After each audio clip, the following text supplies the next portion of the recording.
오늘 하나님 말씀은 역대기하 32장 24절에서 26절까지를 함께 보도록 하겠습니다. 다 찾으셨으면 제가 받들어드리겠습니다. 그 당시에 히스기야가 병들어 죽게 되었는데 죽게 기도하니 주께서 그에게 말씀하시고 한 표적을 그에게 주셨으나 히스기야가 그에게 베푸신 은혜로 여기지 아니하였으니 이는 그의 마음이 높아졌습니다. 그러므로 그와 유다와 예루살렘 위에 진노가 임하였더라. 그러나 히스기야가 그의 마음에 교만에 대하여 겸손해지고 그와 예루살렘의 거민들이 그렇게 하였으므로 주의 진노가 히스기야의 날에는 그들 위에 임하지 아니하였더라. 잠깐 말씀을 해서 기도드리겠습니다. 참으로 자비로우시고 은혜로우신 하나님 아버지, 저희들을 구원해 주시고 자녀로 삼아 주시고 또 매 순간 눈과 같이 보호해 주셨음에도 불구하고 때로는 저희들이 세상의 헛된 것들에 마음을 빼앗기고 또 헛된 것들을 바라보고 또 헛된 것들에 욕심을 부림으로 인해서 주님의 뜻과 계획에서 벗어날 때도 있고 참으로 죄를 지을 때도 있습니다. 오늘 다시 한번 말씀을 통해서 저희들이 자신을 돌아보게 하시고 더욱더 주님 앞에 겸손하게 낮아질 수 있는 모든 생활이 부끄럽지 않은 그런 삶을 살아갈 수 있는 저희들이 되도록 인도해 주시옵소서. 하루하루의 삶이 참으로 열매 맺는 아름다운 간증이 될 수 있도록 저희들을 지켜주시고 또 악으로부터 보호해 주시옵소서. 또 산 소망을 가지고 주님 다시 오셨을 때 주님 앞에 칭찬받는 모든 형제 자매들이 될 수 있도록 역사해 주시옵소서. 이 말씀 위에 기름 부어 주셔서 저희들이 그 말씀 안에서 다시 한번 주님 앞에 헌신하고 또 결단할 수 있는 계기가 될 수 있도록 역사해 주시옵소서. 다시 오실 우리 주 예수 그리스도의 이름으로 기도드렸습니다. 사람들은 다양한 장소에서 다양한 일을 하면서 살아가고 있죠. 그러나 모든 사람들이 완벽한 사람은 아무도 없습니다. 특히 어느 한쪽 분야에 두드러지게 능력을 나타내는 사람일지라도 또 다른 면에서 보면 참으로 여러 가지 부족한 부분들을 얼마든지 발견할 수 있기 때문에 그런 것입니다. 그래서 사람들은 자신이 또 누구를 만나느냐, 어디에서 무엇을 하느냐에 따라서 마치 동전의 양면처럼 전혀 다른 모습으로 보여질 수도 있고 또 느껴질 수도 있는 것입니다. 즉 좋은 점만 가지고 있지 않다라는 것입니다. 또 그 사람이 모든 일을 잘하는 것만 있는 것이 아니라는 것입니다. 하나의 예를 들면 정말 운동은 잘해서 경기장에서는 많은 사람들에게 환호를 자아내는데 그러나 그의 실질적인 생활 속에서는 사람들에게 비난을 받기도 하고 교만하거나 자만함으로 인해서 욕을 먹는 사람들도 얼마든지 있죠. 정치인들이라든지 예술가라든지 이런 사람들도 마찬가지라는 것입니다. 따라서 저와 여러분이 이 세상을 살아가는 동안 교회에서뿐만 아니라 또 직장에서, 사회에서 다양한 사람들을 만나게 되는데 자신은 어떤 모습으로 사람들에게 보여지고 있는 것인가?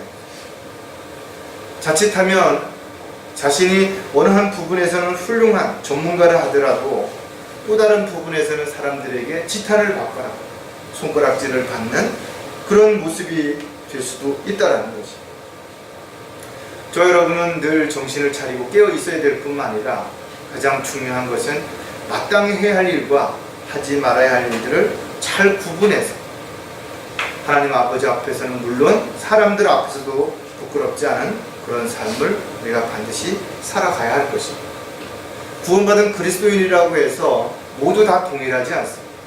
영적인 지식의 깊이도 다르고 주님을 사랑하는 그 마음의 크기도 다른 것이에요. 또 영적인 문제가 있거나 질병으로 인해서 또 방황하거나 또 낙담하는 상황에 있다면 과거에 어떻게 살아왔든 얼마나 많은 일을 했든 간에 현실은 참으로 부끄러운 모습으로 살아갈 수도 있기 때문에 그런 것입니다. 따라서 그리스도인들은 자신을 늘 돌아보고 점검할 필요가 반드시 있다는 것입니다. 우리가 완벽하기 때문에 하나님의 종으로 일꾼으로 쓰임받는 것은 분명 아닌 것입니다. 비록 부족한 부분들이 있어요. 또 잘 못하는 게 있습니다. 그러나 그런 것들을 우리가 늘 신경 쓰고 또 그런 것으로 인해서 마귀에게 틈을 주거나 또는 영적 전쟁에서 실패하는 일이 없도록 서로가 지체들 간에 기도해주고 권면해주고 또 도와주는 그런 관계가 지속적으로 이루어질 때 합력하여서 선을 이루어갈 수 있기 때문에 그런 것이죠. 성경을 읽어보면 하나님께서 쓰임받았던 사람들 가운데 특별히 우리는 몇 사람을 한번 생각을 해보죠. 의인으로 인정받던 노아 역시 술 취함으로 인해서 하나님 앞에 부끄러운 모습들이 기록되어 있는 것입니다. 또 아브라함 역시 세상을 예표로 하는 이집트로 기근이 심할 때 내려갔던 모습들이 있죠. 다윗 역시 우리아의 아내를 빼앗는 그런 어떤 파렴치한 모습도 있었고, 솔로몬 역시 가장 지혜로웠지만 이방인들을 첩으로 많이 둠으로 인해서 말년에 가서는 참으로 비창한 그런 부분들이 드러나는 것이죠. 베드로 역시 구원 장담했지만 3번이나 주를 부인했던 적이 있고, 바울 역시 성령을 거역하고 예루살렘으로 올라갔던 그런 부분들이 있다라는 것이죠. 이와 같이 하나님에게 쓰임 받았던 사람들도 모두가 완벽하지 않았다라는 것.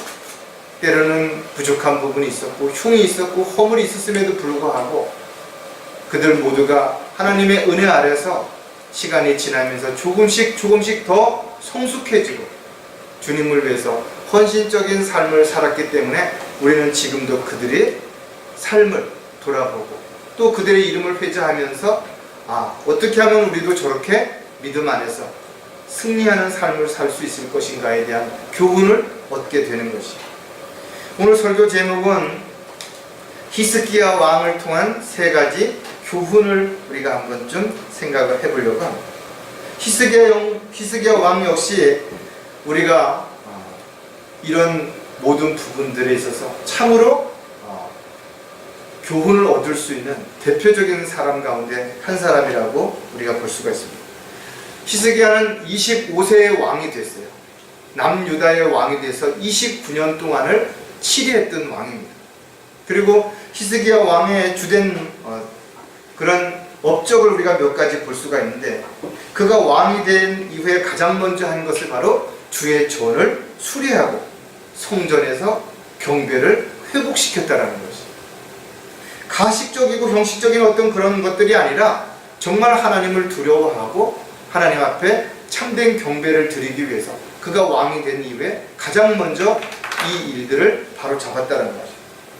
그 다음에 그는 또 우상들을 타파하고 유월절을 다시 지키도록 명령을 했을 뿐만 아니라 종교개혁을 이룩한 그런 왕이라고 우리가 성경에서 기록된 것을 볼 수가 있는 것입니다. 비록 그가 한때는 자신의 마음을 높여서 교만의 짐으로 인해서 하나님 앞에 징계를 받은 것도 사실이지만, 그러나 그가 겸손의 짐으로 인해서 오히려 그의 생애 동안 하나님을 기쁘시게 해드리는 그런 삶을 살았다는 것을 우리는 성경을 통해서 분명하게 알 수가 있는 것입니다. 저와 여러분 마찬가지로 무엇인가 부족한 부분이 있다는 것이죠. 또 잘못한 부분들도 있고 또 지금도 그런 어떤 쓴뿌리로 인해서 하나님과의 관계에 소홀해지고 또 여러 가지 문제가 일어날 수도 있겠지만, 그러나 우리 역시 하나님의 말씀 안에서 더 성숙해지고 자신을 낮추어서 겸손해진다면 분명 더 많은 일들을, 더 큰 일들을 이루어갈 수 있는 주님의 종으로, 도구로 귀하게 쓰임받게 될 것입니다. 히스기야 왕을 통해서 우리가 배울 3가지 교훈 가운데 첫 번째는 절망하지 말고 끝까지 기도해야 한다는 것이다. 그러니까 기도라고 하는 것은 한 번 했다고 해서 끝나는 것이 아니라 지속적으로 또 끈질기게 또 간절하게 그렇게 기도를 드려야 할 필요성이 반드시 있다는 것이죠. 히스기야 왕은 어린 나이에 왕이 되어서 얼마나 많은 문제와 어려움이 있었겠습니까? 또 그동안 관습에 젖어있던 많은 관료들, 신하들을 바로잡기 위해서 그가 새로운 종교 개혁을 하는데 얼마나 많은 반대 세력이 있었겠냐 이거죠. 그때마다 히스기야는 주님 앞에 무릎을 꿇었던 것이고 또 주님께서는 그에게 필요한 지혜와 능력을 주심으로 인해서 그가 왕으로서 하나님의 뜻에 합당한 통치를 해갈 수 있는 그런 왕으로서의 삶을 살 수 있었던 것입니다. 기도는 영적인 호흡이기 때문에 그리스도인들이 영적인 삶을 살아가기 위해서는 반드시 필요하다 이거죠. 또 기도는 상상을 초월하는 놀라운 기적과 이적을 통해서 때로는 생각지도 못하는 놀라운 방법으로 문제가 해결되기도 하고 불가능할 것 같은 그런 상황이 또 해결될 수도 있다는 거죠. 그렇기 때문에 그리스도인들에게 있어서 기도하는 것은 바로 하나님이 주신 또 다른 은혜요 특권이라는 것입니다. 이렇게 기도할 수 있는데도 불구하고 기도하지 않는다면 우리는 스스로가 자신에게 주어진 특권을 포기하는 것입니다. 따라서 D.L. 무디처럼 우리도 역시 많은 기도에 응답받을 수 있다는 사실을 한순간도 잊어서는 안 되는 것입니다. 어떤 상황에서도 우리는 기도해야 되는 것이고 또 반드시 기도하지 않는다면 우리가 그것이 하나님의 은혜로 또 하나님의 사랑으로 이루어졌다라고 간증할 수 없기 때문에 어떤 일이든 시작하기 전에 반드시 기도해야 될 뿐만 아니라 또 일을 마친 후에도 하나님 앞에 감사함으로 늘 기도를 하는, 즉 모든 일에 있어서 우선순위가 바로 기도로 시작하고 또 기도로 마무리할 수 있는 저와 여러분이 반드시 되어야 될 것입니다. 하지만 구원받지 않은 사람들이 교회를 아무리 열심히 다닌다 하더라도 그들은 역시 하나님 앞에 오랫동안 기도한다 하더라도 철야 예배를 하고 새벽 기도를 한다 하더라도 하나님께서는 그들의 기도를 듣지 아니하신다 했죠. 우리가 이사야 선지자가 이야기했던 것처럼 하나님과 인간 사이에 죄의 담이 가로막혀 있다면 듣지 아니하시겠다라는 것이. 따라서 가장 먼저 기도하려면 구원받은 하나님의 자녀가 되어야 되는 것이죠. 영적인 사람이 되어야 되는 것이죠. 저와 여러분은 이제 구원받고 하나님의 자녀로서 기도할 수 있는 특권을 부여받았다 할지라도 정욕적으로 잘못 구하거나 또 기도한 것을 의심한다든가 또 우리가 불필요한 것들을 하나님 앞에 구하게 된다면 그 기도는 응답받지 못하는 것이죠. 따라서 저와 여러분은 하나님 앞에 기도할 때 반드시 믿음으로 기도해야 될 뿐만 아니라 구체적으로 자신에게 필요한 것들을 하나님 앞에 아뢰되 그것을 통해서 하나님이 기뻐하시는 결과로 열매 맺는 삶이 지속되어질 때 모든 기도가 응답이 되어질 것임을 우리가 알아야 할 것입니다. 절망하지 말고 끝까지 기도해야 하는 여러 가지 이유가 있지만 그 중에서 우리가 몇 가지를 또 생각해 보면 누구나 반드시 어려움이 있기 때문이라는 것입니다. 그리스도인들의 삶에 아무런 어려움이 없다면, 아무런 문제가 없다면, 모든 일이 잘 이루어지고 있다면 과연 기도하겠는 것인가 이거죠. 많은 사람들이 세상으로 돌아가고 육신적인 그리스도인으로서의 삶을 살아가는 이유가 무엇인가 하면 특별한 자기에게 문제가 없기 때문에 하나님 앞에 기도하지 않는 것이죠. 기도는 하나님과의 교제이기 때문에 가장 싫어하는 것은 바로 마귀라는 것입니다. 마귀는 온갖 방법으로 기도하지 못하도록 막는 것입니다. 온갖 유언비어를 만들어서 거짓으로 사람들을 회유하고 비방하고 공격하고 그래서 사람들을 하여금 두려워하게 만들고 불안하게 만들고 또 반대로 좋은 것을 주어서 거기에 마음을 빼앗기게 만들어서 기도하지 않고 육신적인 세상적인 자신의 경험이나 능력을 앞세워서 살게끔 그렇게 만든다라는 것이죠. 우리가 성경을 통해서도 알 수 있는 것처럼 역대하에도 여전히 사네립과 그의 신하들이 히스기야 왕을 비방했던 내용들을 볼 수 있다. 사실이 아닌데도 불구하고 하나님의 뜻대로 하나님의 계획대로 살고자 한다면 반드시 비방을 받을 수 있다는 거죠. 역대기야 32장 16절에 보니까 그의 신하들이 주 하나님과 그분의 종 히스기야에 대하여 더 많이 비방하더라. 다른 사람이 아니야. 바로 왕의 신하들이 그렇게 했다라는 것. 그것도 히스기야 왕만 비방한 것이 아니라 히스기야 왕이 믿고 섬기는 바로 하나님을 비방했다라는 것이. 33장 19절도 보면 또 그들이 예루살렘의 하나님을 비방하기를 사람의 손으로 만든 세상 백성의 신들에게 비방하는 것 같이 하더라. 그러니까 하나님을 세상의 우상들과 동일하게 취급을 했다라는 거죠. 오늘날도 마찬가지로 하나님을 믿는 사람들을 비방하는 사람들이 하나님을 세상에 있는 어떤 신들과 동일하게 비교한다든지, 또 하나님을 믿는 사람을 아무런 잘못도 없는데 비방하는 그런 일들이 얼마든지 일어날 수 있다는 거죠. 특히 마귀는 가장 믿었던 사람, 가장 가까이 있는 사람, 가장 신뢰할 수 있다고 생각했던 사람들을 통해서 공격하고 비방하기 때문에 훨씬 더 큰 상처를 받죠. 그 면에서 많은 문제와 어려움과 손해를 보기도 한다는 것입니다. 저와 여러분이 하나님의 뜻대로 살고자 한다면, 복음을 전하고 진리를 증거하기 위해서 헌신하고자 한다면 반드시 마귀의 공격을 받게 될 것이고, 그것이 믿지 않는 사람들에게 비방거리가 되어서 가는 곳곳마다 손가락질을 받고 비난을 받을 수 있다는 사실. 그렇기 때문에 우리는 지속적으로 기도해야 되는 것입니다. 또 절망하지 말고 끝까지 기도해야 되는 것은 부르짖을 때 반드시 하나님께서 들으신다라는 것입니다. 기도는 그냥 내가 공중에다 하는 거 아니야. 바로 하나님을 향해서 하나님의 보좌 앞에 나아가서 하나님 앞에 간구를 드리는 것입니다. 그러니까 어떤 형식이나 가식적인 기도는 절대로 해서는 안 된다라는 거예요.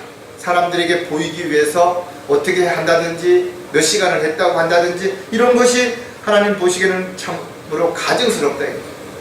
하나님 앞에 기도를 드리는 것은 누가 보든 안 보든 그런 것 전혀 의식하지 말고 정말 내 기도를 하나님께서 들으신다는 확신 가운데 믿음으로 그렇게 기도를 해야 된다는 거죠. 만약에 어떤 사람이 사고로 인해서 위급한 상황에 처했다면 체면이라든지 또 사람들에게 어떤 보이기 위해서 꾸며내거나 거짓말을 할 수 있겠는 것인가 이거죠. 있는 그대로를 이야기해야 되는 것이고 어떻게 하든지 빨리 해결함을 받기 위해서는 수단과 방법을 가리지 않고 병원을 찾아가게 되고 치료를 받게 되게 될 것입니다.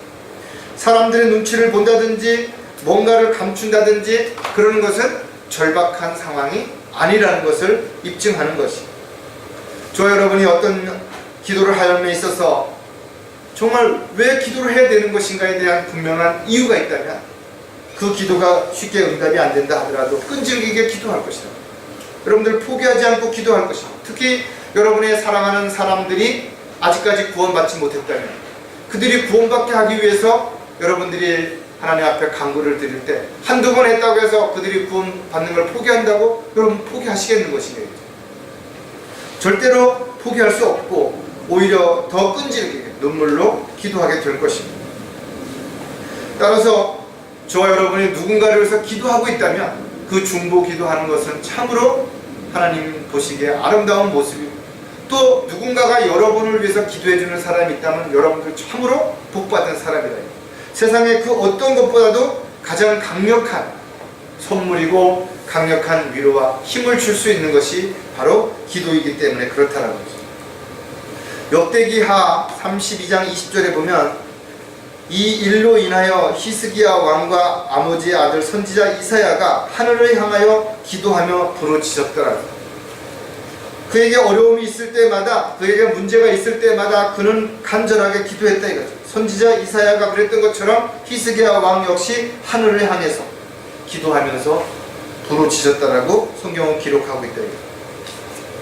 아무리 인간적인 생각이나 방법으로는 불가능하고 해결함이 없을 것 같다 하더라도 반드시 기도함으로 인해서 해결되지 않을 것은 아무것도 없다라는 거죠. 다만 그것이 내가 원하는 대로 이루어지지 않는 것은 하나님께서 그것을 원하지 않기 때문에 허락하지 아니하시는 것이지 응답을 안 해주시는 것은 아니라는 것을 우리가 분명하게 알고 있다면 절대로 여러분들이 기도하신 후에 낙담할 필요가 없다라는 것입니다.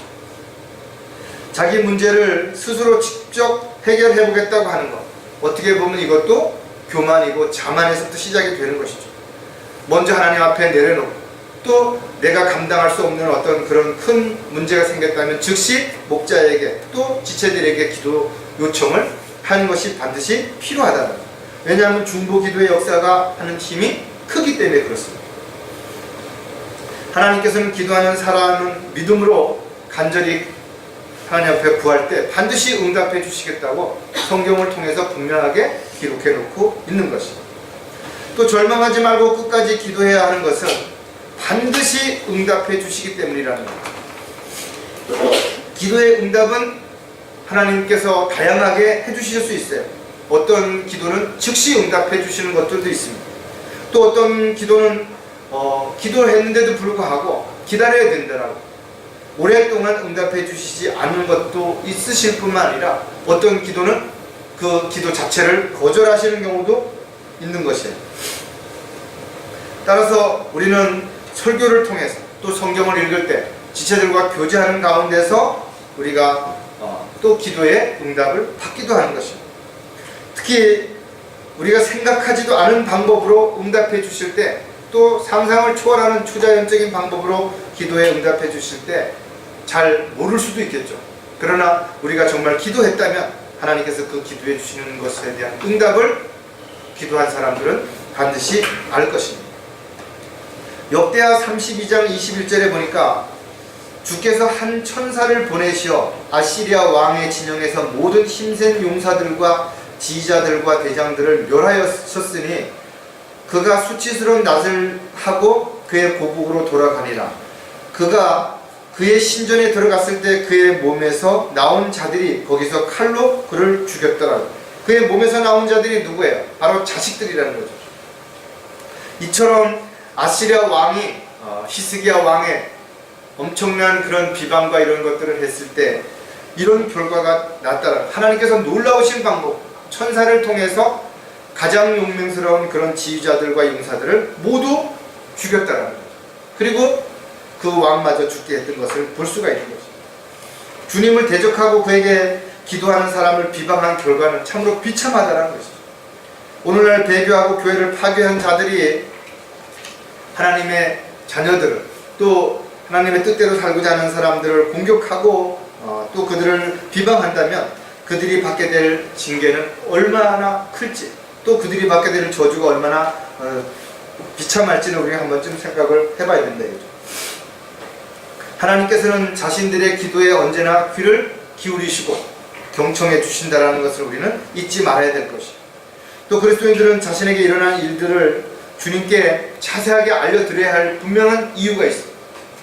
하나님께서 다 아시겠지, 내 마음과 생각을 아시겠지 하고 기도하지 않는 것은 합당한 방법이 아닌 것입니다.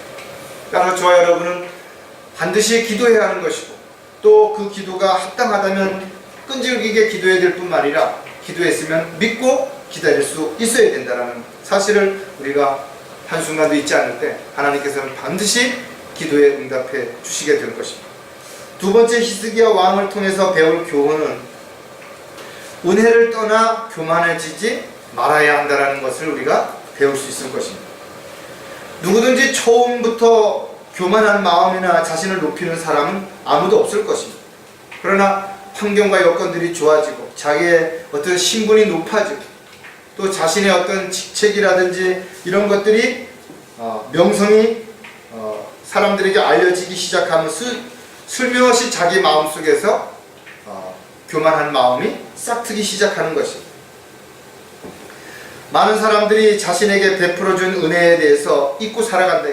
마치 물에 빠진 사람이 보따리 내놓으라는 것처럼 자신의 생명을 구해줬음에도 불구하고 잃어버린 보따리에 대한 책임을 오히려 상대에게 지우는 그런 어리석은 일들이 일어나는 것처럼 저와 여러분이 하나님의 은혜와 사랑을 참으로 많이 받았음에도 불구하고 순간순간 그 사실을 잊고 불평한다든지 또 현실에 대해서 부정하는 어리석은 삶을 살고 있지는 않는지는 한 번쯤도 생각해 볼 필요가 있다는 것입니다. 누구나 처음에는 조심하려고 하죠. 또 자신이 사람들에게 어떤 빌미를 주지 않으려고 애쓰기도 합니다. 그러나 주변에서 가만 놔두지 않는 것이 또 부추기기도 하고 오히려 또 코너로 몰아서 죄를 짓게 만들기도 한다는 것입니다. 따라서 위치가 높아질수록 그만큼 더 힘들어지고 더 어려워진다는 사실도 반드시 생각을 해야 돼요. 책임을 져야 할 일도 또 마땅히 해야 할 일들도 결정해야 될 일도 많기 때문에 훨씬 힘들 수도 있다는 거죠. 히스기야 왕이 질병에 걸렸을 때를 성경은 자세하게 기록하고 있대요. 그가 죽을 병에 걸렸대요. 조금 아팠던 게 아니라 죽을 병에 걸려서 현실적으로는 살아날 수 없는 상황에 분명히 처했던 사실을 우리가 알 수가 있어요. 그럼에도 불구하고 하나님 앞에 간절히 기도했을 때 하나님께서는 그의 수명을 15년이나 연장을 시켜준 것입니다. 히스기야가 이렇게 하나님의 은혜를 받았음에도 불구하고 한순간에 그 은혜를 저버림으로 인해서 마음이 높아지고 교만해짐으로 인해서 참으로 하나님 보시기에 부끄러운 삶을 살아가는 모습들에 대한 부분들을 우리는 성경을 통해서 교훈을 얻을 수 있다는 것. 은혜를 떠나서 교만해지는 이유가 여러 가지가 있지만 그 중에 또 몇 가지를 생각해 보면 베푸신 은혜를 저버리기 때문에 그래서 교만해진다라는 사실을 알 수가 있죠. 하나님의 은혜를 잊어버리는 순간 누구든지 자만에 빠지고 교만해질 수밖에 없다라는 것입니다. 따라서 저와 여러분은 지난 시간들을 돌아보고 하나님의 은혜와 사랑을 얼마나 받았는지 또 그 크신 은혜와 사랑이 얼마나 소중한지를 우리가 다시 점검하고 자신이 혹이라도 잊고 있는 부분들이 있다면 다시 한번 하나님 앞에 감사하는 그런 계기가 됐으면 좋겠습니다. 처음에는 작은 것도 고마워하고 감사하죠. 그래서 우리가 하나님의 뜻대로 살아가는 지체들과 함께 모이면 간증도 하고 주님을 높이는 그런 교제를 나누기도 하는데 어느 순간부터 자신이 잘났다, 자신이 능력이 있어서 또 자신이 잘하기 때문에 그런 결과를 가졌다고 착각하게 된다면 이런 간증들은 한순간에 사라지게 되는 것입니다. 또 자신에게 어떤 문제가 있을 때 이 정도쯤은 내가 얼마든지 해결할 수 있다는 것은 이미 교만해졌다는 것입니다. 우리가 어떤 문제가 크고 작고를 떠나서 그 문제를 해결해 주실 수 있는 것은 바로 하나님의 은혜와 사랑 가운데서 지혜로 그것이 가능하다는 걸 잊어버리면 결국은 기도하지 않게 되고 자기 스스로가 뭔가를 해결하려고 하게 되는 것입니다. 역대하 32장 25절에 히스기야가 그에게 베푸신 은혜로 여기지 아니하였으니 이는 그의 마음이 높아졌습니다. 그러므로 그와 유다와 예루살렘 위에 진노가 임하였더라 그랬습니다. 우리가 구원을 받은 것도 하나님의 자녀가 된 것도 또 영과 진리로 지금 경배를 드릴 수 있는 모든 것들도 어떤 조건이나 어떤 자격이 주어졌기 때문에 그런 것을 이미 우리가 갖추었기 때문에 우리가 할 수 있는 것이 아니라 하나님의 은혜와 사랑 가운데서 하나님께서 허락하셨기 때문에 그것이 가능한 거다. 그런데도 불구하고 많은 사람들이 하나님 앞에 경배를 드리는 것조차도 교만해서 자만해서 자기가 뭔가 특별한 것처럼 자기가 대단한 것처럼 그렇게 말하는 사람들이 있을 수 있다는 것입니다. 하나님께서는 교만한 자들이 아니라 겸손한 자를 더 사랑하신다라고 성경에 기록되어 있습니다. 야고보서 4장 6절에 그러나 그가 더 많은 은혜를 주시느니라. 그러므로 그가 말씀하시기를 하나님께서는 교만한 자들을 거절하시고 겸손한 자들에게 은혜를 주신다고 하셨느니라. 저와 여러분이 하나님의 은혜 가운데서 더 낮아지고 겸손해질 때 오히려 하나님께서는 더 많은 것들을 우리에게 베풀어 주신다는 사실을 여러분 잊지 않는다면 절대로 교만해지거나 자만해지지 않도록 늘 정신을 차리고 우리가 깨어 있어야 될 것입니다. 또 은혜를 떠나 교만해지는 또 다른 이유는 스스로 마음을 높였기 때문이라는 것입니다. 히스기야가 기도함으로 주님께서 놀라우신 방법으로 병을 고쳐주셨는데도 불구하고 그는 그 하나님의 크신 은혜를 잊어버린 것입니다. 많은 사람들이 그렇죠. 아플 때는 막 하나님 앞에 매달리다가도 그 병이 낫게 되면 언제 그랬냐는 식으로 잊어버리거나 또 사업이 잘 안 돼서 힘들 땐 막 하나님 앞에 매달리다가도 사업이 좀 또 잘 되면 또 언제 그랬냐는 식으로 돌아가는 이런 일들이 얼마든지 있을 수 있다 이거죠. 솔로몬은 열심을 다해서 마음을 지키라고 우리에게 권면해 주고 있다 이거죠. 또 로마서에서는 마음을 새롭게 함으로써 변화를 받아 늘 하나님 앞에 부끄럽지 않은 그런 온전한 삶을 살아갈 수 있도록 권면하고 있다는 것이죠. 저와 여러분은 언제든 마음이 변질될 수 있고 오염될 수 있기 때문에 항상 조심해야 되는 거죠. 우시야 왕의 어떤 예를 들면 그 역시 마음을 높여서 자신을 앞세웠기 때문에 주님의 진노를 받았던 왕 가운데 하나죠. 역대하 26장 16절에 그 말씀이 기록이 되어 있습니다. 그러나 그가 강성해지자 그의 마음이 멸망에까지 높아졌으니 이는 그가 그의 하나님을 거역하고 범죄하고 창단에 분향하려고 주의 전으로 들어갔습니다. 그가 하나님 앞에 가서 뭔가를 분향을 하는 것이 뭐 잘못됐느냐 이렇게 생각할 수 있는 사람이 있을 수도 있어요. 오히려 뭔가 분향하려고 하는 건 좋은 거 아니냐. 하지만 성경을 통해서 우리가 알 수 있는 것은 분향을 하는 일은 아론의 자손인 제사장들에 의해서만 분향을 할 수가 있었던 것이죠. 근데 아무나 들어갈 수 없음에도 불구하고 자기가 교만해져서 마치 제사장이 해야 하는 일도 내가 왕인데 뭐 문제가 되겠냐라는 식으로 했기 때문에 그 모습이 성경에 기록되어 있죠. 그 결과 이마에 문둥병이 걸려서 죽는 날까지 별채에서 거하였더라고 기록이 되어 있는 것입니다. 사울 왕 역시 마찬가지로 그가 왕인데 번제를 드리는 그 일을 함으로 인해서 그에게 주어졌던 왕권을 빼앗기는 그런 일들이 성경에서 우리가 알 수가 있습니다. 누구나 처음부터 마음이 높아져서 교만해지는 사람은 없죠. 그러나 환경과 여건들이 또 자신의 어떤 신분이나 직책이 높아지면 누구든 그럴 수 있기 때문에 특히 그리스도인들은 자신이 더 좋아진다면, 더 높아진다면, 더 이름이 사람들에게 알려진다면 그럴수록 더 겸손해지고 더 낮아지지 않는다면 자신이 원하든 원치 않든 어느 순간에 자신이 교만에 빠질 수 있다는 것을 우리는 히스기야를 통해서 또 여러 가지 성경에 기록되어 있는 증거들을 통해서 분명히 알 수가 있을 것입니다. 은혜를 떠나서 교만해지는 또 다른 이유는 진노하심을 잊기 때문이라는 것입니다. 그러니까 하나님의 자녀라 하더라도 잘못하면 반드시 징계가 있죠. 이스라엘 백성들이 하나님이 선택한 민족이라 하더라도 그들이 하나님을 대적하고 반역을 저질렀을 때는 반드시 거기에 따른 징계가 있었다라는 것입니다. 그러나 나는 괜찮겠지, 나는 봐주겠지, 나는 좀 특별하겠지 라고 생각하는 순간 교만에 빠질 수밖에 없다는 것입니다. 하나님의 은혜를 소홀히 여기는 사람들은 더 이상 어떤 축복도 받을 수 없습니다. 오히려 하나님의 진노를 받게 되는 것입니다. 성경은 하나님의 은혜를 모르는 사람들을 금수에 비교하고 있다.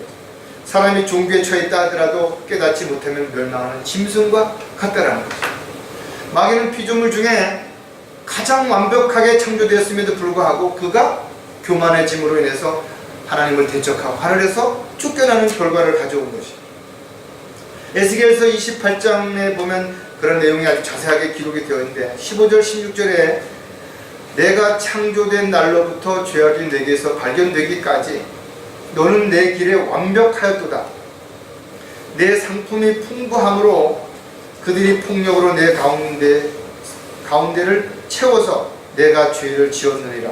그러므로 내가 너를 더럽게 여겨 하나님의 산에서 쫓아내리라. 오 덮는 그루가 내가 불의 돌들 가운데로부터 너를 멸하리라.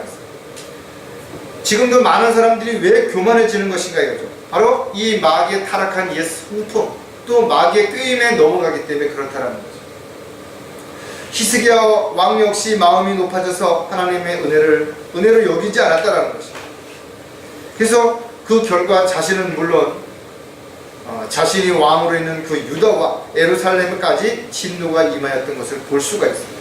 그리스도인들 역시 마찬가지로 자신이 한 사람 잘못함으로 인해서 자신뿐만 아니라 가족들 또 교회까지도 여러 가지 영향을 미칠 수 있다는 사실도 우리는 분명히 알 수 있기 때문에 서로가 지체들을 위해서 기도해야 되고 함께 주 안에서 승리하지 않는다면 언제 마귀의 공격에 노출이 되고 또 그 노출에 된 공격으로 인해서 실패하게 될지 아무도 장담할 수 없다는 거예요.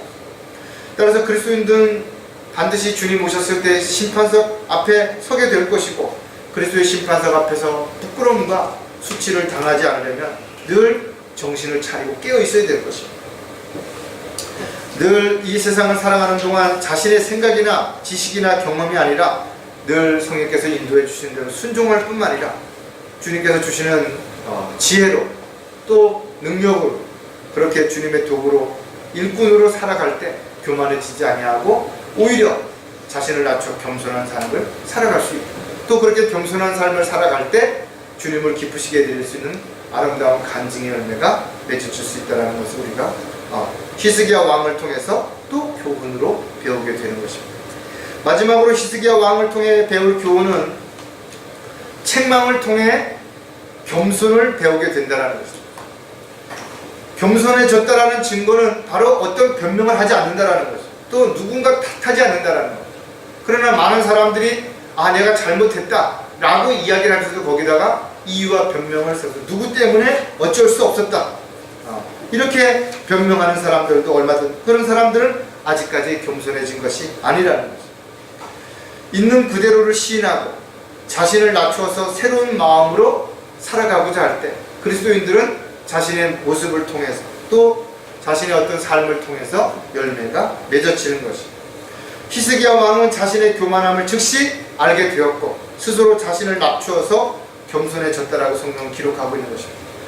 히스기야가 그의 마음의 교만에 대하여 겸손해지고 그와 예루살렘의 거민들이 그렇게 하였으므로 주의 진노가 히스기야의 날에는 그들 위에 임하지 아니하였더라. 그는 자신의 교만함으로 인해서 진노를 받게 되고 그 진노를 통해서 하나님 앞에 겸손해지게 되었고 그 겸손한 마음으로 살았기 때문에 더 이상 그에게 하나님의 진노가 임하지 않았던 그런 삶을 살았다라고 성경이 기록하고 있는 것입니다. 저와 여러분도 순간적으로 실수할 수 있고 잘못을 저지를 수 있죠. 또 때에 따라서는 큰 죄는 아닐지라도 죄를 지을 수도 있을 것입니다. 그러나 그와 같은 어떤 문제가 있다면 반드시 징계를 받는다는 사실을 기억해야 되는 것입니다. 그리고 그 징계를 통해서 오히려 불평하고 남을 탓하기보다는 더 겸손해지고 자신을 낮추어서 하나님 앞에 더 헌신적인 삶을 살아갈 때 히스기야 왕이 그랬던 것처럼 더 많은 축복을 받게 되는 것입니다. 더 많은 일을 주님 앞에 행할 수 있는 도구로 일꾼으로 쓰임받을 수 있게 되는 것입니다. 하나님께서는 모든 실족하거나 낙심한 그리스도인들에게 속히 돌아오라 이거죠. 마치 집 나간 탕자를 기다리는 아버지의 마음으로 늘 다시 돌이키고 새롭게 시작하기를 원하신다는 거죠.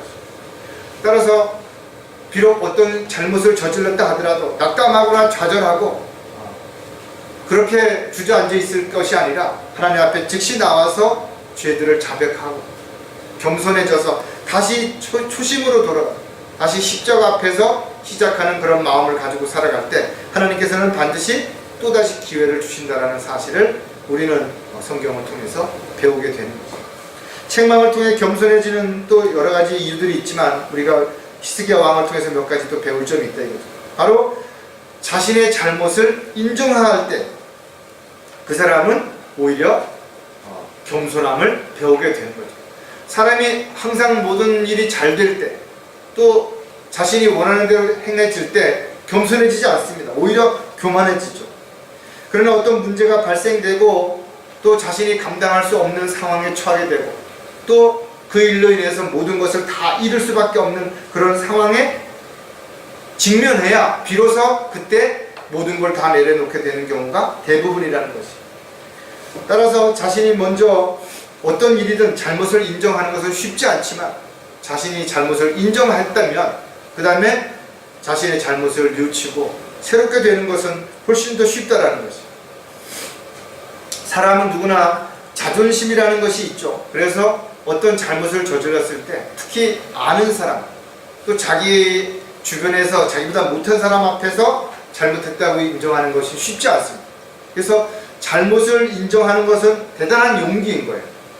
따라서 우리가 간증을 할 때 꼭 좋은 결과만 가지고 간증하는 것만이 중요하지 않습니다. 자신이 교만하거나 자만하거나 또 잘못함으로 인해서 죄를 짓거나 또 그 일로 인해서 징계를 받았던 그런 부분도 우리가 간증을 함으로 인해서 오히려 자신이 더 겸손해질 수 있고 다른 지체들에게도 누구나 이런 실수할 수 있구나. 그리고 또 저렇게 용기를 내서 잘못을 인정했을 때 훨씬 더 겸손해질 수 있는 것을 배우게 되는 좋은 계기가 될 수 있기 때문에 우리는 아름다운 간증뿐만 아니라 자신의 잘못된 부분들도 반드시 간증을 통해서 함께 나눔으로 성숙해질 수 있는 계기가 되어야 될 것입니다. 야고보서 5장 16절에 보면 그러므로 너희는 서로 잘못들을 자백하고 치유를 위하여 서로 기도하라. 의인의 효과적이고 열렬한 기도는 역사하는 힘이 많으니라. 가장 중요한 거죠. 그리스도인들의 어떤 문제가 있다면, 또 어려움이 있다면 기도를 부탁할 수도 있죠. 그러나 자신이 어떤 잘못을 인정했다면 가장 먼저 시작되어야 되는 부분은 바로 죄를 자백하는 것입니다. 인정하는 것입니다. 그리고 자신 스스로가 그런 어떤 부분에서부터 돌이키는 것이 가장 중요하다는 거죠. 따라서 자신이 어떤 사람에게 잘못을 했을 땐 먼저 화해의 손을 내밀고 잘못을 인정하는 그런 사람이 오히려 더 성숙한 그리스도인이라는 사실을 우리가 분명하게 알 수가 있을 것입니다. 또 책망을 통해 겸손해지는 것은 자신을 낮출 수 있기 때문이라는 것입니다. 잘못을 인정하는 것만으로 끝나면 안 되죠. 자신이 뭔가를 잘못했으면 그 다음에 자신이 잘못한 부분을 고친다든지, 또 잘못한 것으로 인해서 피해를 본 사람이 있으면 그 사람에게 어떤 보상을 한다든지 해서 반드시 거기에 대한 대가가 지불되어져야 되는 것입니다. 누구든지 자신을 낮추지 않고서는 어떠한 경우에도 모두가 다 화합이 이루어지기는 어렵습니다.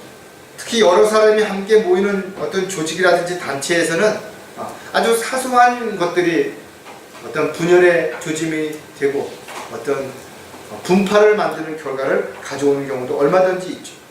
따라서 자신이 잘못한 걸 인정할 줄 알고, 또 상대가 잘못했다라고 말할 때 그것을 용서해 줄 수 있는 그런 마음, 이런 것들을 가지고 있을 때 서로가 화합이 될 수 있고, 이런 것은 바로 자신을 낮출 수 있는 그런 상태에 있는 사람들에게만 그것이 가능하다는 거죠.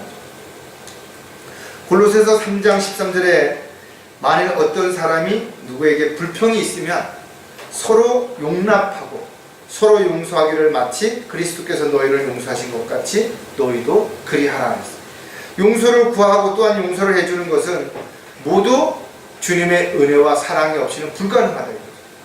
또 그런 것들을 우리가 행함으로 인해서 오히려 자신이 더 겸손해지고, 또 자신이 더 그런 어떤 죄를 짓는 일에 연루되지 않도록 늘 정신을 차리고 깨어있을 수 있다는 거죠.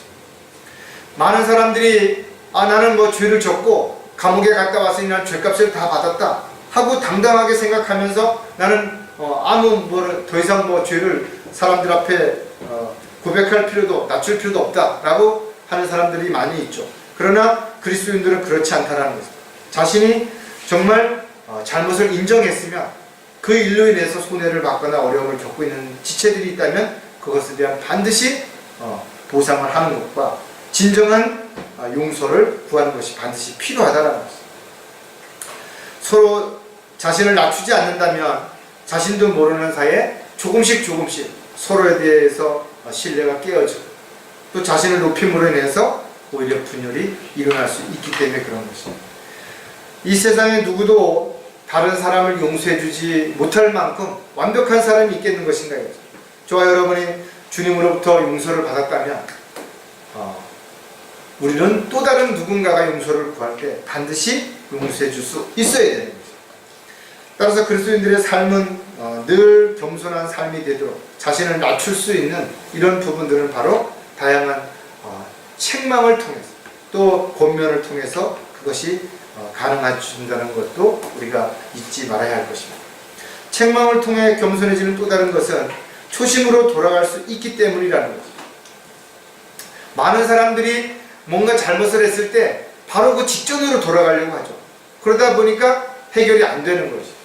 어떤 문제가 생기면 처음에 시작 자리로 돌아와서 그때부터 하나씩 다시 점검을 해야 되는데, 어느 한 부분만 해결하면 되겠지 이런 생각을 가지고 있다가 보면 근본적인, 또 가장 기본적으로 해야 되는 부분들을 놓치게 되는 경우가 얼마든지 일어날 수 있다는 것입니다. 저와 여러분은 주님을 처음 만났을 때를 늘 기억하고 있어야 된다. 그리고 어떤 문제가 생겼을 때는 바로 그 십자가 앞으로 나가가서 가장 처음에 주님과의 그 첫사랑을 회복해야 되는 것입니다. 그리고 바로 주님과의 첫사랑으로부터 시작이 된 그 이후의 열정을 다시 회복할 수 있도록 그렇게 해야 되는 것입니다. 마치 야곱이 주님과 약속했던 베델로 올라갔던 것처럼 저와 여러분 역시 마찬가지로 누구에게나 영적인 베델이 있는 것이고 주님과 처음 약속했던 그 장소 바로 십자가가 있기 때문에 우리가 어떤 상황에 처한다 하더라도 그곳에부터 시작을 하게 된다면 누구나 다시 시작할 수 있고 겸손한 삶을 배우게 될 수 있다는 것입니다. 창세기 53장 3절에 그리고 일어나서 베델로 올라가자 나의 고난의 날에 내게 응답하시고 내가 갔던 길에서 나와 동행하셨던 하나님께 내가 거기서 제단을 쌓으리라 하니 야곱이 하나님 앞에 자신이 약속했던 곳 저와 여러분이 하나님 앞에 약속했던 곳은 어디인 것이냐 여러분들이 늘 그 자리로 돌아가지 않는 한 우리는 교만해지거나 자만해질 수 있다는 것을 절대로 잊어서는 안 되는 것이죠. 초심으로 돌아가는 것이 쉽지는 않겠죠. 왜냐하면 많은 것을 버려야 하고 또 많은 것을 자신이 인정해야 되기 때문에 쉽지 않을 것입니다. 그러나 우리가 어떤 문제가 심각해졌을 때 초심으로 돌아가지 않으면 그 문제를 해결할 수 있는 방법이 없다라는 것입니다. 마지막 때가 가까워진다고 우리는 알고 있다겠죠. 많은 사람들이 믿음을 저버리고 배교할 것을 우리 알고 있는 것입니다. 그러나 자신도 이 배교의 물길을 떠내려가지 않으려면 정말로 정신을 차리고 깨어 있어야 되는 것이고 늘 자신의 삶을 돌아보고 자신에게 어떤 문제가 있는지 어떤 어려움이 있는지를 점검해 볼 필요가 반드시 있는 것이죠. 또 아주 작은 것이라도 죄를 졌거나 또 하나님 보시기에 합당하지 않은 어떤 생각을 했다면 즉시 자백하고 돌이키지 않는다면 그런 것들이 교만해지는 계기가 될 수 있다는 것이죠. 저와 여러분은 히스기야 왕을 통해서 세 가지를 배웠다는 거죠. 우리가 초심으로 돌아가서 정말 주님을 만났을 때 세상의 모든 걸 다 버리고 주님의 뜻대로 살겠다고 마음 먹고 결심했을 때 하나님으로부터 받은 얼마나 많은 은혜와 사랑이 있는 것인가 이거죠. 그러나 어느 순간부터 자신도 모르게 교만해지거나 자만해졌어. 또 하나님의 은혜를 저버리고 산 것은 없는지.